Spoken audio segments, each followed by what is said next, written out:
ये support level होगा। ठीक है, स्ट्रक्चर में हमारे पास ये हाई है, ये लो, ये हाई है और ये लो है, ये यहाँ पर हाई लो है। इस तरह स्ट्रक्चर के साथ भी आप मैच करवा सकते हैं। अगर सपोर्ट एंड रेजिस्टेंस को अलग से ट्रेड करना है तो वो अलग से भी आप कर सकते हैं। अप ट्रेंड में है, डाउन ट्रेंड में भी इसी तरह ये होगा।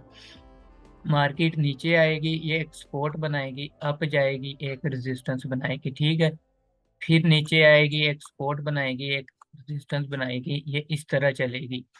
ये डाउन ट्रेंड में मार्केट रेजिस्टेंस बना के सपोर्ट ब्रेक करेगी, रेजिस्टेंस बना के सपोर्ट ब्रेक करेगी। और हाई ट्रेंड में मार्केट जो है वो रेजिस्टेंस बना के सपोर्ट बना के रेजिस्टेंस को ब्रेक करेगी, सपोर्ट बना के रेजिस्टेंस ब्रेक होगी। तो इस तरह सपोर्ट एंड रेजिस्टेंस को किस तरह लेते हैं वो भी हम देखते हैं इसको आगे चल के। तो ठीक है, ये बेसिक बेसिक चीजें हैं सपोर्ट एंड रेजिस्टेंस की, डाउन ट्रेंड में भी और अप ट्रेंड में भी। ठीक है, तो अब हम चलते हैं यहाँ पर अब हम चलते हैं चार्ट पे, सपोर्ट एंड रेजिस्टेंस को देखते हैं। स्ट्रक्चर के साथ भी आप ले सकते हैं और वैसे भी देख सकते हैं सपोर्ट एंड रेजिस्टेंस को।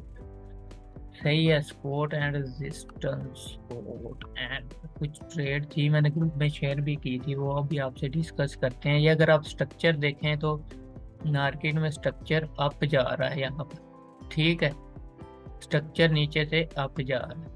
ये हमारे पास इसका रेजिस्टेंस लेवल है, ये सपोर्ट लेवल है, ये सपोर्ट है और ये रेजिस्टेंस लेवल है। ठीक है, अब स्ट्रक्चर हमारा यहाँ पर चला गया।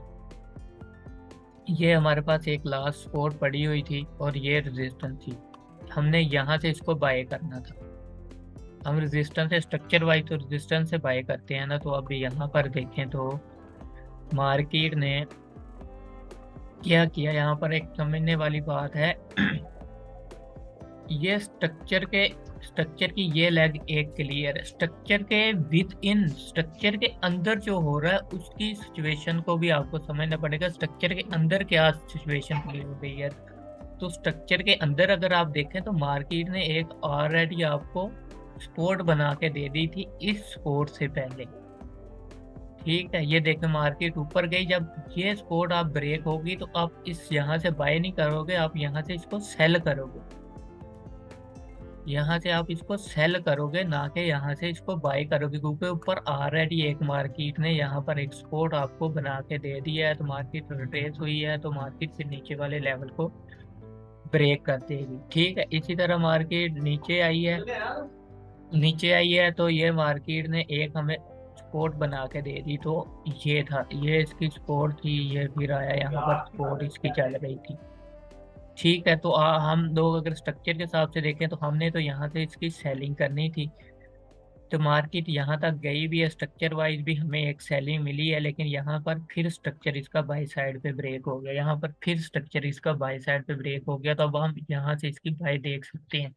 अगर आप यहाँ पर देखें तो मार्केट ने हमें विद इन स्ट्रक्चर के अंदर भी एक स्ट्रक्चर छोटे टाइम फ्रेम पे ड्रॉ करके दिया, जो कि ये स्ट्रक्चर था। मार्केट ने अब ये ब्रेक किया तो अब ये यहाँ तक आएगी ही आएगी।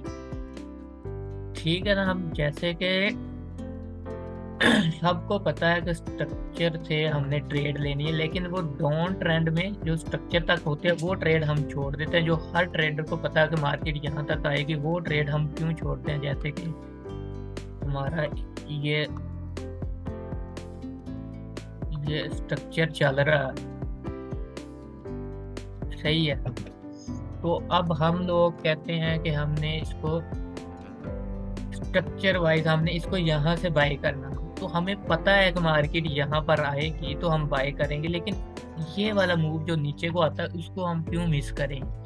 उसको हम ऐसे ट्रेड करेंगे, स्ट्रक्चर ये लेग पूरी क्लियर है हमारे पास, जब मार्केट यहाँ पर, इसको हम डिलीट करते हैं एक दफा, जब मार्केट ये लेग क्लियर है हमारे पास, ये लेग हमारे पास क्लियर है यहाँ पर, तो हम यहाँ पर क्या करेंगे कि जब मार्केट एक हमें सपोर्ट बना के देगी, ये इनर सपोर्ट जब स्ट्रक्चर के अंदर बनेगी, यहाँ पर इसके ऊपर ब्रेकआउट हो या ना हो, यहाँ पर यानी मार्केट 2 कैंडल या एक कैंडल सेल की लगाए फिर एक बाई की लगा दे, यहाँ पर जैसे कि मार्केट डाउन ट्रेंड में आ रही है, ये वाली की मैं बात कर रहा हूँ। एक कैंडल लगी है, फिर उसके बाद दूसरी कैंडल हमारे पास बाई की लगी, तो हमारे पास ये एक सपोर्ट बन जाएगी, ये एक रेजिस्टेंस बन जाएगा। ठीक है, तो हम इसके ब्रेकआउट पे से ट्रेड लेंगे, जो कि हमारी ये वाला ट्रेड हम प्ले करेंगे यहाँ तक। ये वाली ट्रेड हम इस ऐसे प्ले करते हैं स्ट्रक्चर को।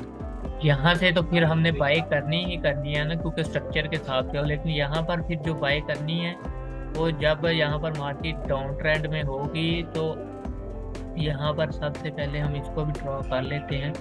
यहाँ पर ये देखें डाउन, ये मार्केट डाउन ट्रेंड में आ रही है, यहाँ पर डाउन ट्रेंड में आ रही है। ठीक है, यहाँ पर आने के बाद हम यहाँ पर जो कंफर्मेशन लेते हैं, ये स्ट्रक्चर वाइज सपोर्ट है हमारी। ये स्ट्रक्चर वाइज थी, वो इनर स्ट्रक्चर के हिसाब से सपोर्ट थी जो हमने शॉर्ट टर्म सेलिंग की थी। ये मूव को हमने मिस नहीं करना, क्योंकि हमें 90-80% श्योर होते हैं कि यहाँ पर मार्केट आएगी ही आएगी। तो ये वाली ट्रेड को हम ऐसे लेते हैं, पहली कैंडल हमारी फेवर में जब क्लोज होती है, फिर दूसरी कैंडल जैसे ही रनिंग कैंडल में इसका हाई ब्रेक करती है, तो हम इस एक्सल के साथ और इस एक्सल के साथ इस ट्रेड को प्ले करते हैं इस टीपी के साथ। ठीक है, और ये वाला मूव जो हम कैप्चर करते हैं, वो अंदर यानी इनर स्ट्रक्चर के अंदर जो सपोर्ट रेजिस्टेंस बनती है, हम उसके ब्रेकआउट पे बैठ के हम इसको ट्रेड करते हैं, इस वाले स्टोरी को। ठीक है, इसके बाद अब हम चलते हैं जी चार्ट पे, कुछ एग्जांपल देखते हैं। अगर हम चार्ट पे जाएं तो चार्ट पे हम सबसे पहले तो इसका तो स्ट्रक्चर हमने ड्रॉ कर लिया है ना, इसको छोटे टाइम फ्रेम पे लेके चलते हैं। 2 घंटे पे डाल लेते हैं। ये मैंने एक लगाया हुआ सेशन, टाइम सेशन में ज़्यादातर लंदन सेशन को ट्रेड करता हूँ, तो इसलिए मैंने ये लंदन सेशन वाला लगाया हुआ। ठीक है, अब यहाँ पर अगर आप स्ट्रक्चर को समझें, तो स्ट्रक्चर वाइज जो हमारा था वो, ठीक है, इस मूव को अगर आप समझें तो इसके नीचे ब्रेक एंड क्लोज है, लेकिन यहाँ पर क्लियर रिट्रेसमेंट नहीं पड़ी हुई, तो स्ट्रक्चर हमारा यहाँ पर, ठीक है, और लो इसका यहाँ पर था। तो मार्केट ने यहाँ पर इस स्ट्रक्चर को ब्रेक किया, इस स्ट्रक्चर को ब्रेक किया है, यहाँ पर इस मूव ने ब्रेक किया। ये अब पूरी लेग हमारे पास बाइंग के लिए क्लियर। अब हम इसको यहाँ पर यहाँ तक बाय देखेंगे, क्योंकि स्ट्रक्चर ऊपर तक बाय में ब्रेक हुआ हुआ है, स्ट्रक्चर यहाँ तक ब्रेक है। अब यहाँ तक मार्केट ने आना, तो यहाँ तक इस मूव को हमने कैसे ट्रेड करना, उस मूव को अब मैं समझाने की कोशिश कर रहा हूँ। ये देखें, एक रेजिस्टेंस लेवल बना, एक मार्केट ने, ये देखें, एक कैंडल, दो कैंडल, यहाँ पर ये कैंडल जब बनी है तो हमारे पास एक सपोर्ट लेवल बन गया। यहाँ पर भी देखे, दो कैंडल ट्रेस है, फिर बाई की कैंडल लग गई, तो ये एक सपोर्ट बन गई। अब इस सपोर्ट के ब्रेक पे हमने बैठ जाना इसमें। ये जैसे ही कैंडल ब्रेक आउट कर रहे हो, इसका एसएल फिर थोड़ा सा लंबा हो जाएगा इस कैंडल पे, इस कैंडल के एसएल के साथ हम इसको यहाँ तक सेलिंग को इसकी प्ले करेंगे। यहाँ से फिर हम बाएं की वही सूरत देखेंगे, यहाँ पर बाई की कैंडल लगेगी, तो फिर हम इसको बाय करेंगे। इसका ये आर्डर ब्लॉक भी आप अगर लें, तो ये आर्डर ब्लॉक तो मैंने बताया था, ये पीछे से अगर आप आर्डर ब्लॉक भी लें, तो आर्डर ब्लॉक भी यहाँ पर पड़ा हुआ था। वो पिछली क्लास में आर्डर ब्लॉक वगैरह को हमने डिस्कस किया था। तो ये ट्रेड इस तरह हम डाउन साइड पे प्ले करते हैं। तो आर्डर ब्लॉक को अगर आप देखें, तो आर्डर ब्लॉक के लिए हमने जो फार्मूला लगाया हुआ था, अगर ये आर्डर ब्लॉक है तो हम इसको इसके ऊपर लगाते हैं जी। हाँ जी, ये आर्डर ब्लॉक था, ये हमारे पास वैलिड आर्डर ब्लॉक है, क्योंकि ये 0 लेवल तक हमारे पास मार्केट चली हुई थी। तो इसीलिए आप इस आर्डर ब्लॉक को प्ले कर सकते हैं, और इस स्पोर्ट के ब्रेकआउट पे भी आप बैठ सकते हैं इस स्ट्रक्चर लेवल तक। स्ट्रक्चर से तो हमने इसको बाय करना ही करना है, लेकिन हमने इसके सेल वाले मूव को हमने मिस नहीं करना, सेल वाले मूव को भी हमने साथ साथ लेके चलना है। और इसी तरह हम कुछ ट्रेड हैं कुछ यहाँ पर जी, कुछ ट्रेड थी, कुछ ट्रेड थी हमारे पास। यूरो जेपीवाई, CHF जेपीवाई का